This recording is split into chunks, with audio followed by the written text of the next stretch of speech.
Well, the Virginia legislative session has started, and it's time for us to see what laws will affect you. How will your life change? What are the General Assembly members up to? And what is the agenda of the governor's office? It's Stay the Water. I'm your host, Eric LaVille, and you're joining us for our 2025 Virginia General Assembly show. We'll be right back in just a moment. Welcome back. It's Stay the Water. I'm your host, Eric LaVille. Thank you again for joining us, as you always do on this Sunday morning. It's kind of chilly here.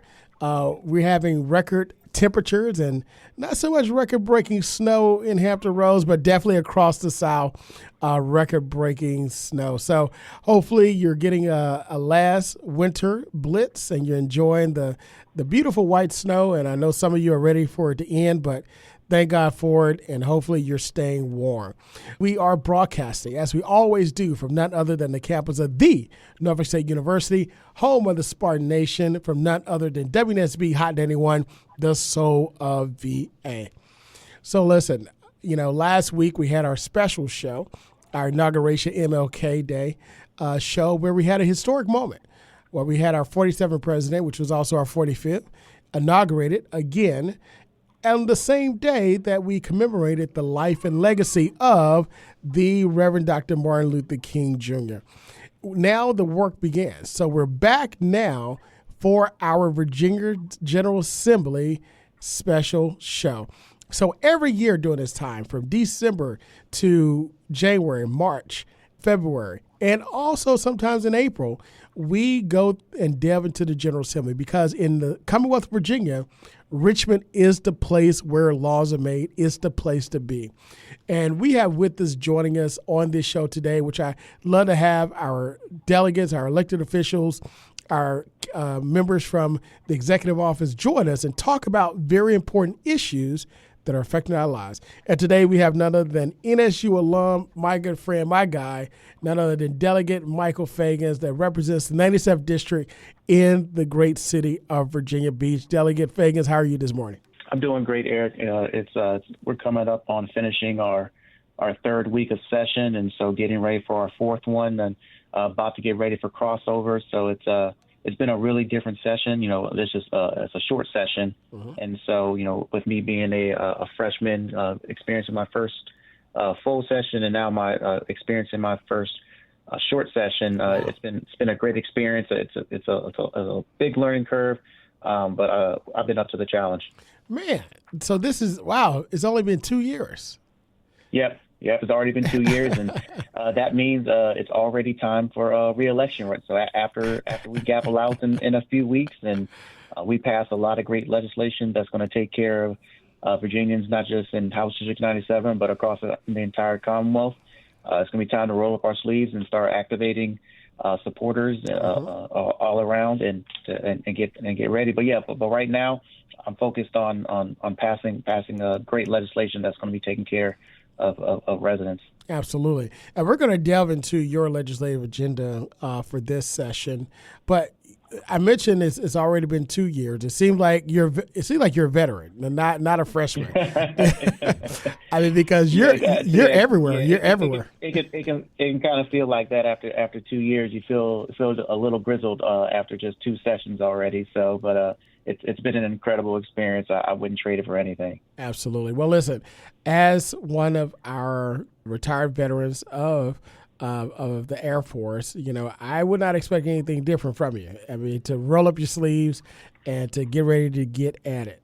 But, this is different. This is something that I remember when you were running for election, you talked about how you wanted to come back to your home city of Virginia Beach and make a difference. How rewarding has it been being able to come back home after seeing the world, but come back home and represent your community where you grew up, your district? It's a dream come true, to know that the work that I put in for 20 years of service, the work I put in to pursue my education, to become a graduate of Norfolk State, to be able to take all those experiences from working in healthcare to working in healthcare IT, the deployments, understanding what it means to work with people, not just from different backgrounds and that are Americans, but being able to work directly with people from all around the world and getting to understand cultures. I've been able to take all of that, run a successful campaign in 2023, flip the only Republican held seat, Yeah. and help, Speaker Don Scott become the first Black speaker in Virginia's history. So if you would have asked me if I was going to do that when I first started my journey of being an intern for Senator Jim Webb and Senator Mark Warner, and driving across the country to different political symposiums to just learn, and sleeping on couches when I was interning for Secretary Karen Jackson and Governor McCullough's administration, just trying to get my feet wet, just trying to get a better understanding of what it means to work at the federal government, and what it means to work at the state, and to be able to utilize that. If you had told me that I was going to be in this position, I don't know if I would have believed it, but I know that I trusted in my family, I trusted in God, and it's a true privilege to be serving and representing 80,000 people. And every one of our mantras in my office is that every single day, and we had this mantra like when I was running, is that our mission is to make sure that the lives of the 80,000 people that we represent in House District 97 are just a little bit better every single day. Awesome. And that's what we're working for. And and we had a really successful first year. We passed some substantial legislation last year. From manufacturing to taking care of veterans to supporting small business, and and some of the most comprehensive environmental legislation.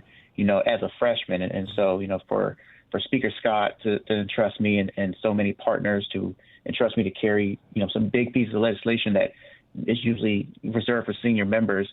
I think it speaks to some of my training and my life experiences, and being able to utilize that to work across the aisle when need to be, to hold the line from when we have to draw a line in the sand on some of our values, and to be able to take great legislation and make it into law, and to know that I have 5 bills signed into law that are part of the state code that the governor signed is incredible. Wow. Once again, it's Stay the Water. I'm your host, Eric Claville, and you're listening to our 2025 Virginia General Assembly show. During this time of the year, we talk with legislators and movers and shakers that are making laws and making policy for you. Joining us today, we have none other than NSU alum, Delegate Michael Feggans, that's representing the city of Virginia Beach in the 97th District. What are some of the committees that you serve on? Because I think a lot of people wonder how this Richmond or government works, right? So as a legislator, you're not just up there doing what you want to do every day, but you have committee assignments. What are some of the committees that you're on? Yeah, and so I'm fortunate that Speaker Don Scott has placed me on some great committees. As a freshman, so I'm on the Transportation Committee, and that's extremely important. With having oversight of everything from our tunnels and our tolls to the expansion that we're seeing on the HRBT. Making sure that we're checking on that and on the progress. I'm also on Public Safety, which puts in, and not only am I on the Public Safety Committee, I'm on the Firearms Committee. And so we're dealing directly with making sure that we're keeping our communities safe, that we're helping to pass common sense firearm legislation to keep our children, our schools, and our communities safe. And finally, I'm on the committee called Labor and Commerce. It's a special privilege to be on Labor and Commerce Committee because so much gets seen on it. You can see everything, almost all the wide variety of legislation goes through Labor and Commerce. And one of the reasons I really do enjoy is because we get to see a lot of great environmental legislation through there, and also a lot of great legislation to help protect veterans. And so those are the committees that I get to serve on. Like you stated, when we're coming up here, if we're not working on our bills, we're normally in committees around this time. We actually sometimes have 2 to 3 committees at the same time. So I'm going to one room, voting running, listening to another committee and voting, and so it can be it can be hectic, and so but we're doing a lot of great work, and we've already done a lot of great things just in the past 3 weeks. Absolutely. And in this short session, according to our laws here in Virginia, we have what's called a biennium budget year. So basically, we pass a budget that operates every 2 years. And in this session, the budget was passed last session, which governs 2 years of operations. But in this session, we have what's called budget amendments. You've sponsored quite a few budget amendments this year, especially as a freshman. Talk about a few of the budget amendments that you've sponsored so far. Yeah, some of the great budget amendments I've sponsored this year is we're sponsoring a $1.25 million in request to fund the Cohen Center. The Cohen Center helps to provide services to veterans and military families. It's based in the Hampton Roads region. As a veteran, I'm proud to carry that.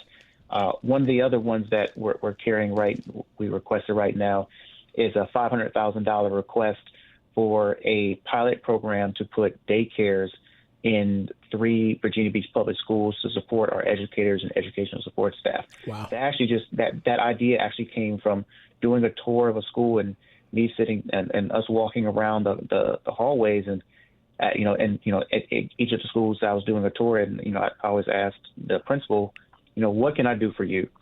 And they said, we would love to be able to have a way for our teachers, our administrators, our security, our custodial workers to be able to have a daycare if there's extra space in the room. And so I sat down and talked with the superintendent of Virginia Beach Public Schools, and he thought that was a great idea. And so then it goes directly into what we're trying to do across the Commonwealth with our Momnibus package. The Momnibus package is a slate of legislative ideas and budget amendments to really take care of moms, take care of families. And I think this is a great way for us to not only just recruit the next generation teachers, but retain them and so, I'm hoping that will get approved, and it'll be a year-long pilot program with matching funds from the city of Virginia Beach. And hopefully something like that, can expand out from just Virginia Beach to across the Commonwealth in the future.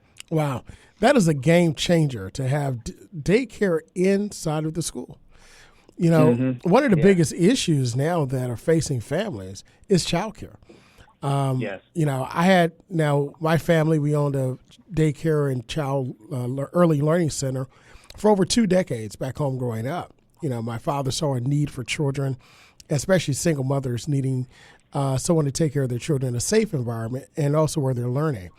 But the cost of that time pales in comparison to how much, people are paying now. It's almost like a card note every single week. Yeah.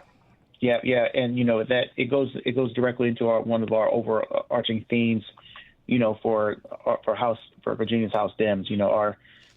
Our one of the important things that we're talking about is, we're going to be working to unleash Virginia's potential, and you do that first by having a family-first economy. A family-first economy is expanding access to childcare. We know that working parents they deserve affordable, high-quality childcare, and we need to be able to that affordable childcare options. And so, parents can work with that peace of mind, knowing that their children are receiving care, the education they deserve, and that, that is accessible. And, so my budget amendment is just a small piece of what the entire Democratic House are looking at trying to do. We know that, that we have to come up with innovative ways to try to fix this and to address it, and we're going at it directly.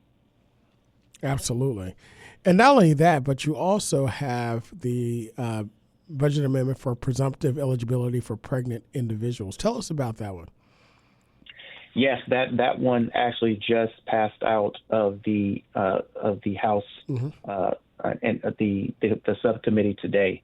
And so that is actually a full piece of legislation that actually goes along with the Momnibus. So with presumptive eligibility, what that really means is that we're trying to make sure that we're taking care of moms. And so presumptive eligibility, it's a way for Medicaid. It was introduced as a state option in 1986, but the main purpose of presumptive eligibility, is to address disparities in healthcare access, for uninsured pregnant women. So it allows immediately temporary Medicaid coverage for based on your income eligibility. We know based on 2022 birth rates that around 6,000 pregnancies could be covered by this. And so for the investment of around $4.5 million, we're going to be able to cover 6,000 pregnancies that previously did not have this coverage. And so, we see this as a great investment to make sure that, we're going to be able to improve maternal and child health outcomes in the Commonwealth. Awesome.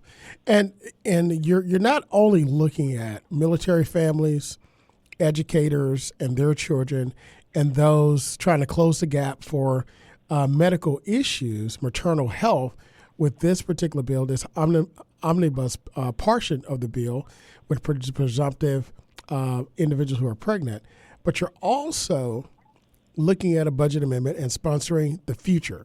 Tell us about the Virginia College Savings Plan and how that's expanded to help individuals.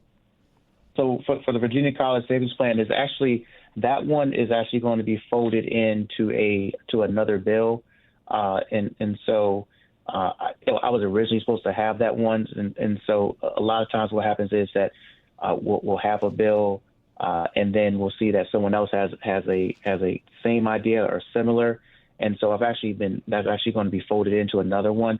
But another educational bill that I am excited about carrying right now is going to be making sure that we're looking at our school systems and seeing where are there areas that educators seem to not be wanting to go for maybe geographic or social reasons. And so we're trying to figure out ways to provide basically incentives for school systems and direct schools that are having problems hiring teachers. And so we have substantial investment that we're asking for right now to be able to give up to $10,000 bonus to teachers to be able to say, hey, this is a school that that desperately needs your talent. It needs your passion. It needs your commitment.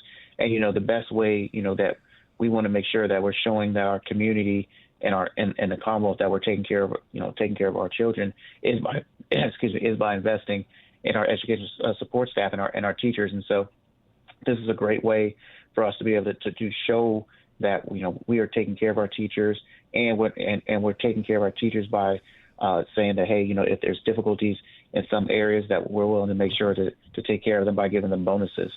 Absolutely. And then not just teachers, not just mothers, not just children or the military, but you're also supporting through budget amendments the workforce. The Department of Energy Offshore Wind Workforce Development Program. Tell us what you're trying to achieve there. Oh yeah, I'm so excited about this opportunity. Our House Bill 1616, the Virginia Offshore Wind Workforce Development Act. And so I've actually worked in the offshore wind workforce development previously before becoming elected. I worked as a consultant for New College Institute out in Martinsville area. They have a program there called that's certified by the Global Wind Organization or GWO. GWO is a certifying agency around the world that certifies technicians, and so that's the same type of training that you would get in Europe. It's pretty similar to the same training that you get in the U.S. And with our coastal wind turbines that are off, that you can see off the coast of Virginia Beach, we know we have a great opportunity to develop this economy here, and so. This workforce development tool is going to be under the guidance of the director of the Department of Energy in Virginia. And so what they're going to do is they're going to direct the production and implementation of critical resources, including tech skills, pre-hire soft skills. That's something we're hearing a lot on, and it's actually something I'm hoping and that I'll be working on with, for example, with Norfolk State in terms of because I know that our universities are preparing our next generation of leaders, and I think it's going to be a great opportunity to bring our HBCUs in to this program, and so this initiative is going to be carried out. It's going to be carried out in partnership with public and private institutions, higher education, vocational technical schools, and the bill requires that at least one historically Black college and university is included in this, and so it's going to prioritize the training. And at the end, it also aligns with our state and federal initiatives of having a clean economy and growing our workforce. And so, I'm excited about growing our offshore wind workforce here. I know there's been some potentially being apprehensive about some potentially with some of the comments made by President Trump about. But I believe that offshore wind has been something that's been built in this region for 10 to 15 years. And it's been a bipartisan effort, at the local, state, and federal level. And I think once the president sees what we've done here, the jobs that are being coming in, it seems like every other few months, the Governor Youngkin and a mayor is announcing a new business that's moving in to the Hampton Roads region to grow our offshore wind economy. So I think this is going to be a great win. The bill just passed out this previous week, and so I'm looking forward to continue carrying that. Absolutely. When I look at your budget amendments that you're carrying, it's probably one of the more complete set of budget amendments that I've seen that's focused on, your priorities that are listed that you talk about, making sure that teachers are well funded and fully funded and taken care of, military, the community as a whole, the workforce. It looks as if maternal health, you're carrying the bills that make an impact and make a difference in the community. Yeah. I mean, that's I represent a very purple area, and with being in a purple area, that means there's an expectation for all 100 of us in the House of Delegates to deliver to our constituents. But it's especially prevalent in my district and a few others. We're what's considered the front line. That there's 4 or 5 of us that are in really swing districts, and so being in a swing district means that you have to deliver day in and day out. And so that's why when you look at the type of bills that I'm carrying, the budget amendments that we're working on, our commitment to opening up a office directly in Town Center, Virginia Beach, that constituents can directly come up to our office. We want to make sure that we're accessible, that we're delivering, and that we're always communicating to our voters that we're here for them. That's phenomenal. So let's piggyback on that, because you do represent a purple district. I want you to kind of explain that a little bit to some of our listeners, but what are some of those issues that individuals in your district are facing? Yeah, and so being a purple district means that it isn't fully what would be considered a Democrat leaning, a district, not fully a Republican district leaning. It's more of a 50-50. So depending on the swing of what's happened sometimes nationally, what's sometimes happening locally, can kind of determine who's going to be representing it. And so that the voters selected me in 2023. I hope that and I know that the work that we've done over the past 2 years, and I'll be looking forward to them reelecting me this fall in the election. But when we look at not just the official polling that we do, but also going and talking with them directly, door to door. We hear the same type of themes of they want to keep their communities safe. That especially in Virginia Beach, that parents really love our school system. They love being able to many times be able to walk their children to school when they're in elementary, or being able to support the high schools and the middle schools and sports and academics and the great quality teachers that we have, and they want that continued investment, not just in teachers, but also in terms of infrastructure. So continuing to fight for that, for improving and building new schools. We know, like many school divisions across the Commonwealth, that many of our schools are 40 or 50 years. That for example, there's a middle school that I went to that I believe now that that some great grandchildren could be potentially going to, but it's the same building. So we know we have challenges, but the voters really talk about a lot about and especially I hear a lot about a firearm and firearm protection.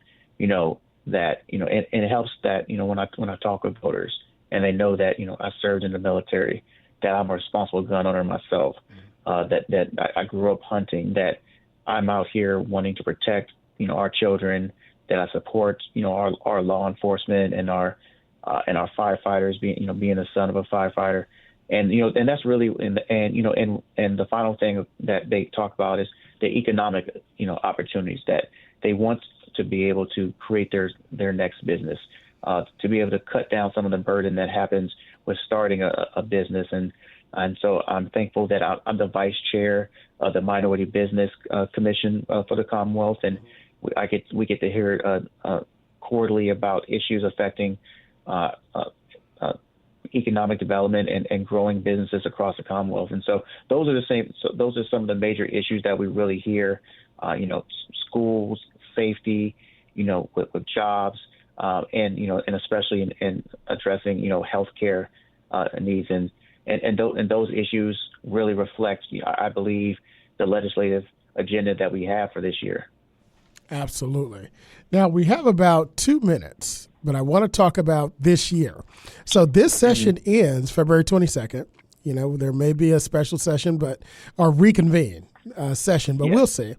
But effectively, February 22nd, this session ends. And then the start of what's called re-election for the House. Tell us about why it's important. What's going to happen in November 2025 of this year, and why it's important for individuals in your district to get engaged. So the biggest thing that's going to happen this year, is going to be that we're going to have the ability to choose not just our 100 House of Delegate members, but the entire executive branch. So we're going to have the governor is going to be on the ballot. The lieutenant governor is going to be on the ballot. The attorney general is going to be on the ballot. And many of the constitutional officers are going to be on the ballot, like your local potential commissioner of revenue and treasurer, depending on where you live at. So for what we're hoping for in 2026, when we come back for our side of the aisle, is that we're going to grow our majority from 51 to a minimum of 55, and not only that, be able to have a governor, a lieutenant governor, or attorney general, to where we can pass a great amount of bills to take care of our community, and voters are going to have the chance to see that. And one of the biggest contrasts that we're going to see is what happens over these next 6 to 8 months with the Trump administration. Is there going to be pushback? Because traditionally, the governor of the opposing party from the presidential is usually on the winning, and I'm hoping, of course, that trend continues. Absolutely. So once again, we see that your vote matters. Michael, Delegate Feggans, thank you so much for being on State of the Water. My friend, from the time we first met, I felt your energy, and it is definitely something that is needed in this community, and you brought it. So thank you, brother. Thank you. Thank you for your service and all that you do. And I'll definitely see you on the Hill next week for NSU Day on the Hill. Take care. Thank you so much. And for those of you that are listening, continue to listen and support as we continue to bring movers and shakers and policymakers to you that impact the community. Until next time, be good, be great, God bless, and we'll see you next week. Hi, I'm Carrie Washington, and you're listening to State of the Water with award-winning host Dr. Eric Claville.